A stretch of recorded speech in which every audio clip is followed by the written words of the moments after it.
வணக்கம் நண்பர்களே, நீங்கள் பார்த்துக் கொண்டு இருப்பது உங்கள் கௌசிக ரிவ்யூ. சரி வாங்க வீடியோக்குள்ள போய் என்ன நடக்க போகுது அப்படின்னு சொல்லிட்டு பாத்தீங்கன்னா, நீங்கள் பார்த்துக் கொண்டு இருப்பது உங்கள் இலக்கிய ஆசிரியர் ரிவ்யூ. சரி வீடியோக்குள்ள போய் என்ன நடக்க போகுது அப்படின்னு சொல்லிட்டு பாத்தீங்கன்னா, பூஜா கண்டக்ட் போறாங்க. அங்க போனது என்ன ஆகுது அப்படின்னு சொல்லிட்டு பாத்தீங்கன்னா, நம்ம கௌதம் இந்த பக்கம் அந்த பக்கம் பார்த்துட்டு இருக்காங்க. அந்த இடத்துல பாத்தீங்கன்னா கரெக்டா அந்த வண்டு இருக்குல்ல, அந்த வண்டுல இருந்து அந்த கூண்ல இருந்து அழகா நூலை பிரிச்சு பிரிச்சு பிரிச்சு அதை தண்ணியில சுடுதண்ணில போட்டு அதை அசாத அந்த மிஷின் மூலமா நூலெல்லாம் தனியா செப்பரேட்டா எடுக்கிறாங்க. அதை பார்த்தா நம்ம கௌதம் ஒரு நிமிஷம் பார்த்துட்டே இருக்காரு. அதை பார்க்கறது இலக்கிய மாதிரியா இருக்கே அப்படின்னு சொல்லிட்டு ஆஹா மெல்ல நட அப்படின்னு சொல்லிட்டு மெல்ல மெல்ல மெல்ல மெல்ல ஸ்டெப் வச்சு போயின்னு இருக்காங்க. அதே சமயத்துல உண்மையை கண்டுபிடிப்பாரா அப்படின்னு சொல்லிட்டு பாத்தீங்கன்னா, கரெக்டா நம்ம இலக்கியம் எங்கதான் வேலை செய்யறாங்க அப்படின்ற விஷயம் தெரிய வச்சுன்னா ஒரே ஷாக் ஆயிரும். ஒரு பக்கம் அட்டே உண்மையா இப்படி நடந்துச்சா அப்படின்னு சொல்லிட்டு ஆச்சரியப்பட்டு ஒரு பக்கம் கேட்க வரங்க.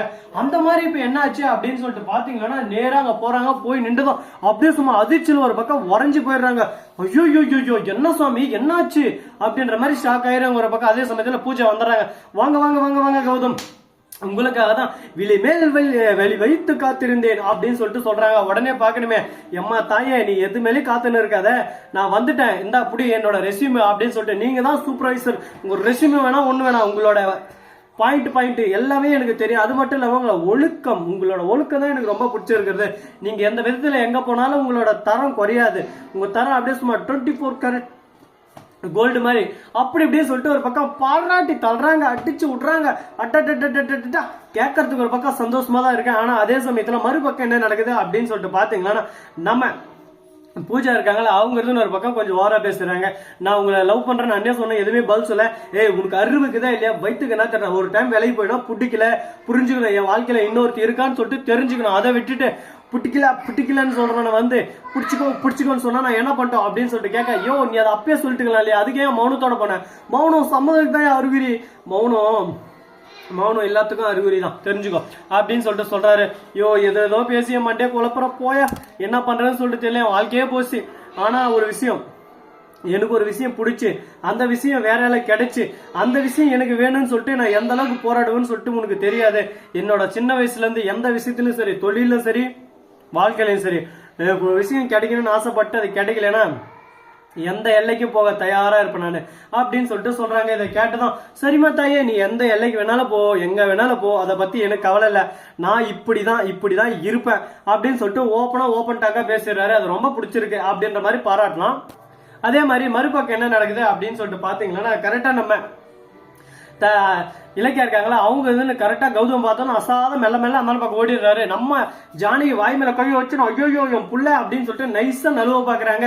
ஐயோ என்னடா இது, எங்க பக்கம் அம்மா ஒரு வேலையை செய்ய முடியாதம்மா, இங்க எதனா பேசினா அப்படியே நீ ஒட்டு கேட்க வந்துருக்க, அப்போ வேலை அந்த பஞ்சு எடுத்து போடுமா அப்படின்னு சொல்லிட்டு சொல்ல, உடனே யாரா அது அப்படின்னு சொல்லிட்டு திரும்பி பார்க்க, ஜானு நீ என்ன பண்றங்க அப்படின்னு சொல்லிட்டு கோவத்துல ஆவேசத்துல ஒரு பக்கம் நம்ம கௌதம் திட்டி விட்டுறாரு. உடனே நீ கௌதம் உங்களுக்கு தெரியுமா இவங்க தான் என்னோட அம்மா அப்படின்னு சொல்லிட்டு சொல்ல, ஐயோ உங்க அம்மா தான் இந்த அளவுக்கு ரொம்ப கஷ்டப்பட்டு இங்க வந்து வேலை செஞ்சு இருக்காங்களா, அத்தா என்ன மன்னிச்சிருக்க அத்தை அப்படின்னு சொல்லிட்டு காலில் விழுந்துடுறாங்க. ஒரு பக்கம் நம்ம பூஜா உடனே நம்ம இலக்கிய அதை பார்த்துட்டு அப்படியே சும்மா சுள்ளுன்னு ஏறுது ஒரு உள்ள, இவதான் இவளை நண்ட நசுற மாதிரி நசையே அப்படியே சும்மா ஒரு பக்கம் பெப்பர் மறுபக்கம் அப்படியே சும்மா சீரகம் எல்லாம் போட்டு ரசம் வச்சு குடிச்சிட்டு போறாங்க அப்படின்னு சொல்லிட்டு கடுப்புல இருக்காங்க.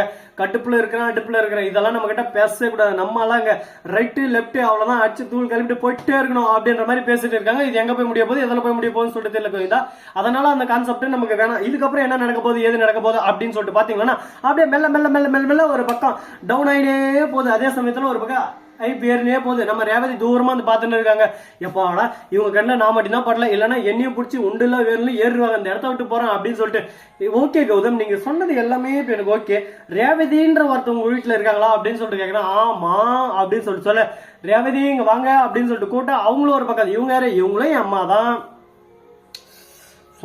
இப்ப எனக்கு டயர்ட் ஆகுது, ஏன் இந்த மாதிரி பண்றீங்க, ஒரே குடும்பத்துல இருந்து எல்லாரும் ஒரே கம்பெனில வந்து இப்படி குத்த அப்படியே சும்மா கும்மி அடிக்கணும்னு சொல்லிட்டு வந்திருக்கீங்களா அப்படின்ற மாதிரி ஒரு பக்கம் நம்ம தலைவி பாக்குறா. உடனே பாக்கணுமே, அதுக்கு பதிலடி நம்ம கௌதம் கொடுத்துறாரு. இதுக்கு மேல ஒரு செகண்ட் எங்க இருந்தாலும் உங்களுக்கு மரியாதை அவ்வளவுதான், உங்களை யார் வர சொல்றது அப்படி இப்படின்னு சொல்லிட்டு திட்ட ஆரம்பிச்சிடறாங்க. இலக்கியா நீ டீச்சர் வேலைக்கு தான் போயின்னு சொன்னேன், நான் என்ன பண்றேன் கௌதம், எங்க போனாலும் வேக்கண்ட் இல்ல, அப்படி வேக்கண்ட் இருந்தாலும் அந்த இடத்துல அந்த எஸ்எஸ்கே தொல்ல, அதனால வேற என்ன பண்ண முடியும், கிடைச்ச வேலையை சந்தோஷமா ஏத்துக்கிட்டு கிடைச்ச வாழ்க்கையை ஏத்துக்கிட்டு தான் போய் ஆகணும். அதுதானே எல்லாத்துக்கும் ஒரு பொதுவான ஒரு நியதி.